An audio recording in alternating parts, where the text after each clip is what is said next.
Exit পোলসমূহে যি কথাই নকওক লাগিলে মই ৰাইজৰ দল আৰু বিৰোধী ঐক্যমঞ্চৰ প্ৰাৰ্থীসকলৰ আৰু বিৰোধী ঐক্যমঞ্চৰ সকলো দলৰ কৰ্মীসকলক ধৈৰ্য ধৰি ষ্ট্ৰং ৰুম সুৰক্ষিত কৰি ৰাখিবৰ কাৰণে আহ্বান জনাইছো। মই নিশ্চিত হৈ আছো, ৰাইজৰ দল নিশ্চিত হৈ আছে যে 2026 চনৰ বিধানসভা নিৰ্বাচনত অসমৰ মানুহে পৰিৱৰ্তনৰ কাৰণে বিজেপি চৰকাৰ বদলাবৰ কাৰণে ভোটদান কৰিছে। এবাৰ বিৰোধী ঐক্যমঞ্চই চৰকাৰ গঠন কৰিব। এবাৰ ৰাইজৰ জয় হ'ব।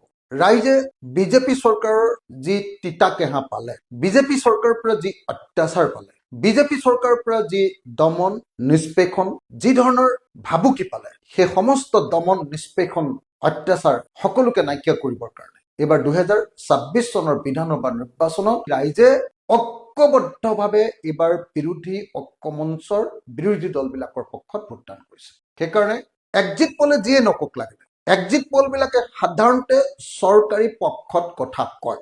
এক্সিট পোলবিলাকৰ গোটেই চিষ্টেমটোতে সেই সমস্যাটো থাকি যায়। কাৰণ তেওঁলোকে এক্সিট পোল মানে অসমৰ যিমান মানুহে ভোট দিছে তেওঁলোকৰ পৰা মতামত নলয়। তেওঁলোকে মতামত লয় গোটেই অসমৰ 5,000 বা 6,000 মানুহৰ পৰা বা 2,000 বা 3,000 মানুহৰ পৰা চেম্পল চাৰ্ভে। কোনোবা এটা চেণ্টাৰত কেইজনমান মানুহৰ পৰা তেওঁলোকে মতামত লয়। গতিকে সেই কেইজন মানুহৰ মতামতে অসমৰ ৰাইজৰ বা জনগণৰ মতামত কেতিয়াও হ'ব নোৱাৰে। সেইকাৰণে চেম্পল চাৰ্ভে যিয়ে নকওক লাগিলে সেইটোকে একেবাৰে শুদ্ধ বুলি ভাবি থকাটো এটা অবিজ্ঞানসন্মত কথা। মই ভাবো মোৰ গোটেই জীৱনৰ দীঘলীয়া আন্দোলনৰ জনতাৰ লগত থকা সম্পৰ্কৰ পৰা মই এবাৰ আপোনালোকক ক'ব পাৰো যে 2026 চনৰ বিধানসভা নিৰ্বাচনত অসমৰ ৰাইজে 2016 চনৰ বিধানসভা নিৰ্বাচনৰ দৰে পৰিৱৰ্তনৰ কাৰণে ভোটদান কৰিছে। 2026 চনৰ বিধানসভা নিৰ্বাচনত অসমৰ ৰাইজে এবাৰ চৰকাৰ সলনি কৰিবৰ কাৰণে, সাম্প্ৰদায়িক ফেচিবাদী চৰকাৰ সলনি কৰিবৰ কাৰণে, হিমন্ত বিশ্ব শৰ্মাক বদলাই দিবৰ কাৰণে ভোটদান কৰিছে। সেইকাৰণে মই সকলো মানুহক ধৈৰ্য ধৰি ৰবৰ কাৰণে আহ্বান জনাইছো। এক্সিট পোলে কি কয় মই নাজানো, কিন্তু মই জানো যে এই এক্সিট পোলে বিজেপি চৰকাৰৰ পক্ষতেই কথা কব।